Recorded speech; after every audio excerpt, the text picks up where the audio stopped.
Now at 6, a radio station in Neosho, Missouri tunes in the spirit of Christmas by providing dinner for the community. Plus, the holidays can lead to an uptick in DWIs, but those decisions come at a cost. And authorities discover the remains of a man missing for 10 years. The 4 states' most watched news starts now. One radio station out of Neosho, Missouri dialed in the perfect frequency for a Christmas dinner. This is KOAM News at 6. I'm Elise Snowy. KNEO hosted their annual community Christmas dinner today at the Neosho Municipal Auditorium. Over 500 people were served and even delivery was available. A KNEO spokesperson said the event perfectly summed up what the season for giving was all about. Grown just every year, and it's just a wonderful time of the year to be able to help people and to reach out in the community and just spread a little bit of what really Christmas means at Christmas time. Today marked the 21st annual community Christmas dinner at the Civic/Neosho Municipal Auditorium on Christmas Day. And the spirit of giving could also be found at the Elk River Golf Course in Knoll, Missouri. The club held a Christmas celebration today for the community. Anyone who was lonely or just in need of a hot Christmas dinner was invited to the event. One of the event organizers said the motivation for the event was pretty simple. Me and my wife and I, Julie, is wanting to just help people, basically. We love Jesus and Christians and just trying to help people, that's all. The event also provided delivery for members of the community who could not attend in person. Well, hopefully you enjoyed a hot Christmas meal today to celebrate the holiday. However, there are those who stray away from the traditional route and dine out. Restaurants that remain open for Christmas were packed today with people out celebrating a Yuletide meal. Packed parking lots and a little bit of a wait is what can be experienced at local restaurants on Christmas Day. However, for those who make the trek out on the holiday, it's worth it. A sentiment shared by those working. There's a lot of people who don't have families around or a lot of friends, and everybody deserves to have some, and that's the main reason with the idea of opening Christmas. Plus, for the last 20 years, I have opening Christmas and became a tradition for a lot of families, and we kind of happy to be part of it. Preparation is needed on a day that tends to be pretty busy. It's a big day for us. We always take extra measure from buying extra food to getting more help in the schedule so we could accommodate everybody would show up. For manager Danny Khatib, working today has its way of being rewarding. I like this day because just like everybody's saying Merry Christmas. This is the spirit, the holiday spirit. It is what I like, and I like, see the smile on people's face in this day. Khatib says working on Christmas isn't as bad as it sounds. You cannot sit home all day on Christmas anyway. We open gifts with my boys and, we have a Christmas. I'm done with that, But like this, I could see my friends, my customers, my family. I could see everybody, this day. So, and it's a blessing, when you get to work and enjoy, working. This is a blessing. So whether it's a tradition or maybe it's convenience, having a meal prepared by someone else doesn't seem like a bad idea. Reporting in Joplin, Anthony Saviello, KOAM News. IHOP was just one of the restaurants that stayed open for Christmas. Denny's and Waffle House were also open today. Meteorologist Katie Fraser joins us with the first look at weather. Well, a very Merry Christmas to you all. Here's what we are looking at for the next several days. First off, chilly temperatures are definitely in this week's forecast. We'll also be talking about the possibility of some post-Christmas snow. Wind gusts are sticking around, and we'll also take a look at your New Year's Eve forecast. Right now, downtown Joplin still looking dreary after a very wet Christmas Eve, and even this morning was a little bit wet across the region. As we look at the past several hours. Our temperatures were quite nice yesterday, above average by several degrees. Then they dropped overnight last night as a cold front moved in across the region, making our temperatures return back to the 30s. Right now, we're not tracking anything across our region, but we are looking at our next weather maker just off to our west. I'll talk more about the details of how it could impact you coming up. All right, thanks, Katie. Authorities discovered the remains of a man missing for 10 years in a pond at Lake of the Ozarks. Last night, detectives from Camden County Sheriff's Office discovered the remains of Donnie Irwin, who has been missing since 2013. Detectives had returned to the site where Irwin's vehicle was discovered on December 16th. Divers utilizing the aid of cadaver dogs located the remains. This is a developing story. You can find more details on our website, KOAMnewsnow.com, as they become available. The Joplin Police Department is already seeing an uptick in DWI traffic stops and wrecks. KOAM's Amber Jenkins spoke to William Davis about how the department is patrolling the streets. The holiday season can bring cheer, but it's also the season of DWIs. For Joplin Police, the uptick in cases starts Thanksgiving night. This year we did have an increased number of DWI cases during that night, and so our officers are out there. It doesn't matter if it's a holiday or a normal day during the week. Our officers are out there looking for impaired drivers, trying to make sure that our streets are safe. Not only dangerous to others, DWIs are also dangerous to your wallet. A crash or maybe just a traffic stop where somebody's impaired, it's unfortunate because not only does it affect that person, there's a long process, legal process, a lot of legal fees that go into those kind of things that at a minimum, especially with us, and I like to think we have pretty reasonable prices when it comes to beginning DWIs, you're looking at more than $2,000 just for your first one. A DWI has two sides, criminal and civil. Both are costly. What ends up happening is you're hiring an attorney to battle the criminal side and try to work out an offer there so you don't end up in jail, or to potentially get it off your record, or even just to get on probation, whatever step you end up in there.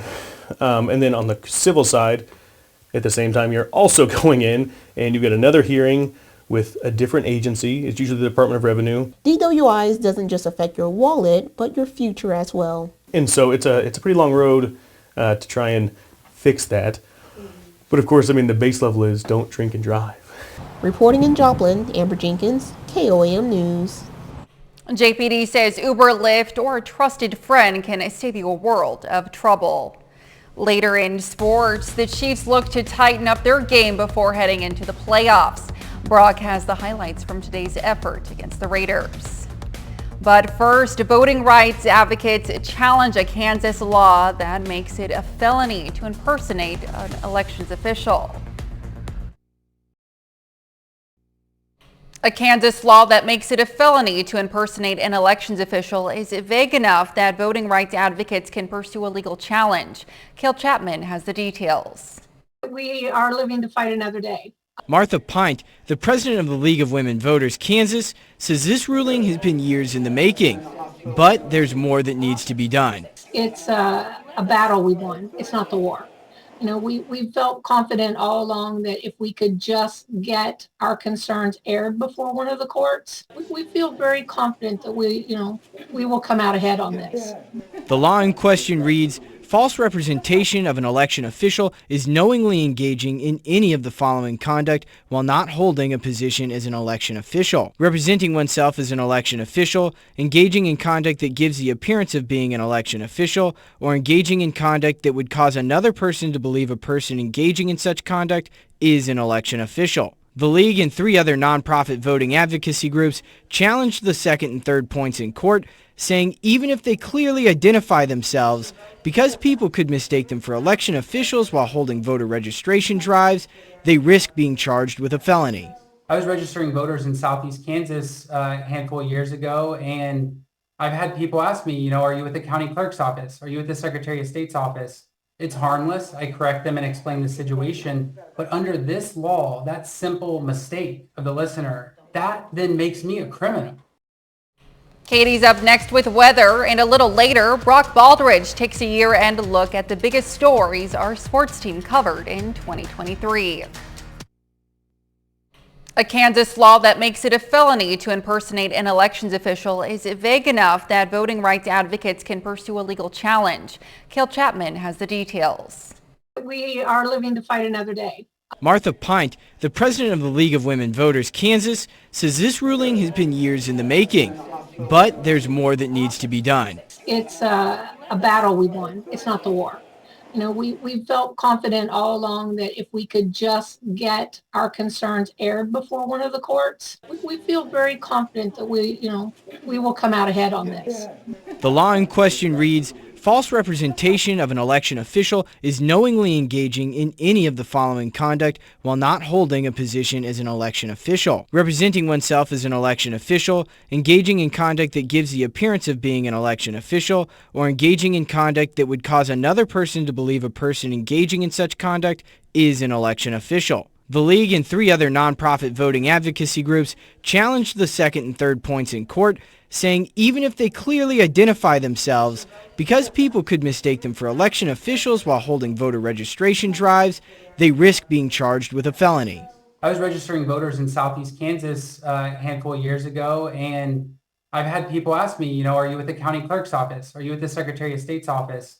It's harmless. I correct them and explain the situation. But under this law, that simple mistake of the listener, that then makes me a criminal. Katie's up next with weather, and a little later, Brock Baldridge takes a year-end look at the biggest stories our sports team covered in 2023. I'm not coming out until Casey's has thin crust. Thin crust? Thin crust. He's finally coming down. The wait is over. Casey's new light and crispy thin crust is here.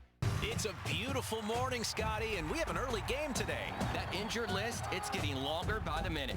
Not to mention, there's apparently a nasty virus sweeping through the locker room. Yeah, but these players, they're in good hands. All of them need to feel their best this season, Scotty. Yes, they do, Jack, because this team is on track to win it all this year. Every day, Mercy's team is ready to take care of yours, bringing you the care you need now. Find out all the ways to access Mercy at mercynow.net. Have you ever seen gas station pizza do this or this? Well, now you have. Buy one large single topping pizza, get the second 50% off. Only at Casey's.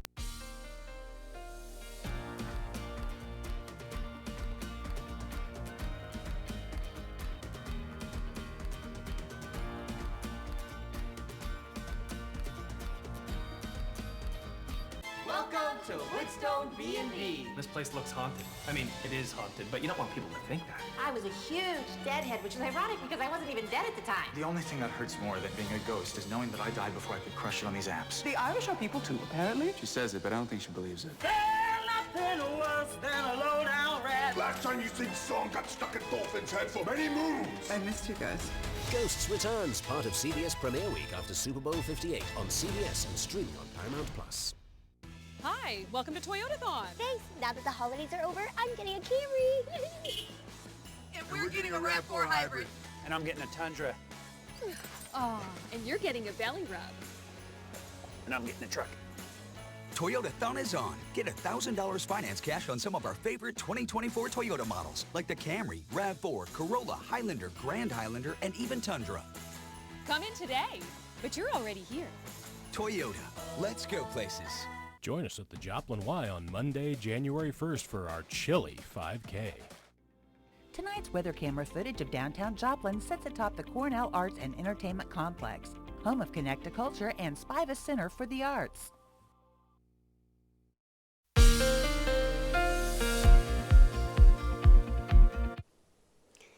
Merry Christmas, everyone. I hope you have had a wonderful time with your family and friends. I know I have. If you're wondering how much rain we saw over the past 2 days, it started early on yesterday morning rather, and this is how much we saw. Some locations like Fort Scott getting close to 2 inches of rain.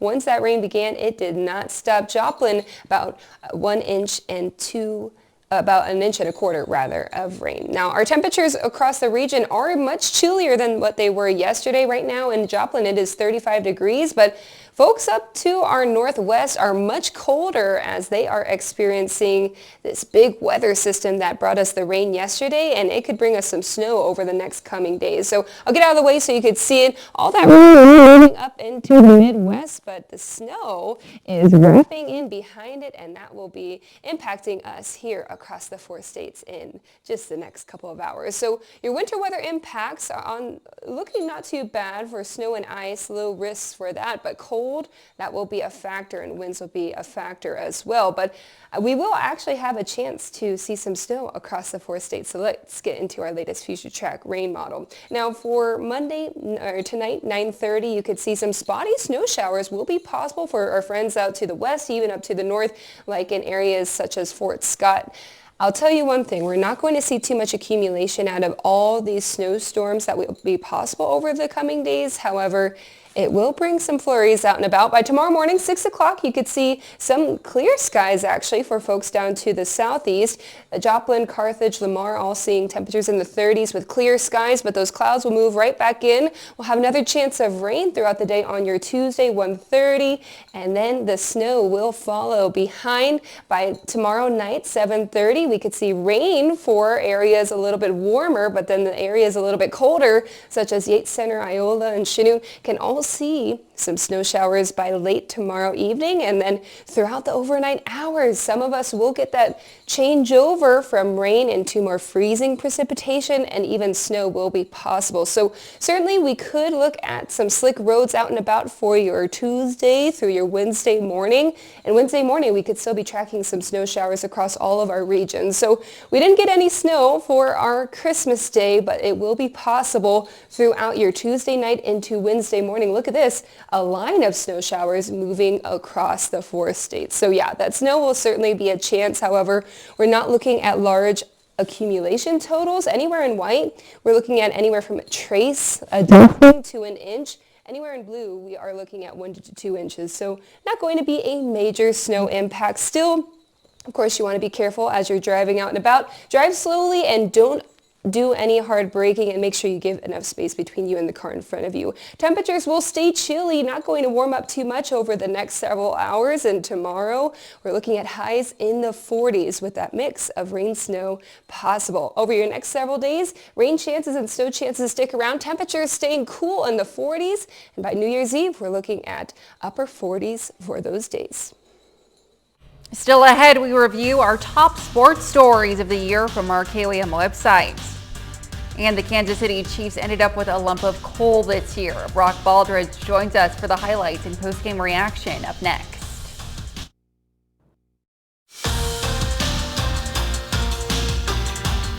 Well, Merry Christmas and Happy Holidays to everyone. We hope it was a memorable one. It was certainly a memorable day for the Kansas City Chiefs as they faced the Las Vegas Raiders at Arrowhead Stadium. Chiefs versus Raiders on Christmas Day. What more could you want? Well, you could add a little swiftness to your holiday. We start things in the second quarter. Chiefs down 3-0. Isaiah Pacheco takes the snap, fake flips it to Mahomes. Pacheco cuts to the defense and gets to the end zone. Chiefs lead it 7-3. Next Chiefs possession, weird play here. Pacheco is going to take the snap, fumbles on the exchange with Mahomes, and Bilal Nichols picks it up and scores quickly for the Raiders. Vegas leads at 9-7. Mahomes telling his offensive linemen that maybe they should have been on the naughty list this year. So very next play after the turnover, Mahomes looking to throw, but this pass is going to be intercepted and returned all the way for a pick six by Jack Jones. Kansas City now trails 17-7. What is going on with this Chiefs offense? Fast forward to the fourth quarter. Raiders lead 20-7. Mahomes trying to buy some time, and he finds Justin Watson for the touchdown. Chiefs have life, but they still trail 20-14. So late in the fourth quarter, defense needs to stop here, but Zamir White gets through the defense, and he will ice this game. The Raiders will knock you round, upside down, and laugh when they've conquered and won. Nothing going right for the Chiefs today. Raiders beat Kansas City 20-14. They played a better game than what we did today, in particular our offense. We struggled. That's my responsibility to make sure I'm putting the guys in the right position to make plays, and it didn't happen the way that I wanted it to. Yeah, I think they had a good game plan, man. They did a good job of flipping coverages. They did a good job, and when they were in man, playing pretty good coverage. When they were in zone, they were in the right spots. And then the defensive line got home whenever they needed to. They had a good game plan. They played hard. They played a good football game, and all credit to them, man. They played better than us today, and they were the team that deserved to win. Well, earlier this week, we had some results come in on our KOAM website, and we got big numbers for some of the top sports stories that we covered in 2023. So I put out a poll on my X page, or formerly Twitter, and we had people vote on what they thought were our top 3 sports stories from 2023.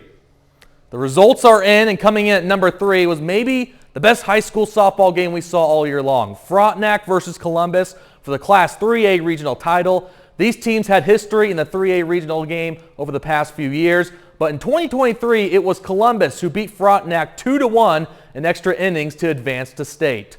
Coming in at number 2, it was the Lamar Tigers who won the Class 2 high school football state championship game. Lamar was down by 21 points in the first half, and the Tigers came all the way back to win the game in overtime against Valet Catholic. After finishing as runner-ups in 2021 and 2022, Lamar finally got the job done in 2023. Then coming in at number 1, probably the top story in 2023, and no surprise when you have a major coaching change, but it was Pitt State football head coach Brian Wright who left the program to accept the job at Northern Arizona. Pitt State really didn't waste any time, and they found their man Tom Anthony to replace Coach Wright as the 16th football head coach in school history. So there you have it, our top sports stories in 2023. Well, the good news is we have plenty more stories to cover in 2024. It was great to look back on those and just see some of the shocking moments for sure. Lots of shocking moments, but like we said, only we know that 2024 will bring more joy and more changes in that year as well. Maybe some more Christmas joy for the Chiefs. Some more Christmas joy for the Chiefs as well. It seems like they'll need it. Yeah, for sure. All right, thanks, Brock. That's it for sports. We're right back after this. Battalion and was awarded the Soldier's Medal. We are proud to salute Bud Paxton, a 4-state hero. Here's a look at what's coming up on KOAM News at 9 on Fox 14. We'll have a look at Christmas celebrations around the world today, plus ways to avoid injuries from all the gifts you've opened under the tree. And Christmas kicks off the final stretch for the first 2024 presidential contest. We'll take a look at what's in store for 2024. Those stories and a lot more tonight on KOAM News at 9 on Fox 14. Here's Katie with a final look at our weather. If you are going to be having Christmas dinner anytime soon, your temperatures are going to be on the chilly side, staying in the 30s over the next several hours. We will have a chance of some snow showers later on tonight. That will last throughout tomorrow morning. Of course, I'll have an updated forecast later on this evening at 9 and 10 o'clock. All right, thanks, Katie. And how about those Chiefs? Well, if you can believe it, there is a scenario where they don't win the AFC West, where if the Raiders win their next 2 and the Chiefs lose their next 2, then the Raiders will win the AFC West. But I don't think that's going to happen. Don't rule out the Broncos. Don't rule out the Broncos, but that New England game might have crushed their chances a little bit. But yeah, we'll see. All the Chiefs have to do is win 50% of their games throughout the rest of the season. So we'll see. We'll see what happens. All right. Thanks, Brock. Well, thanks for watching. We'll see you right back here at 10. Have a Merry Christmas, and thanks for making us part of your night.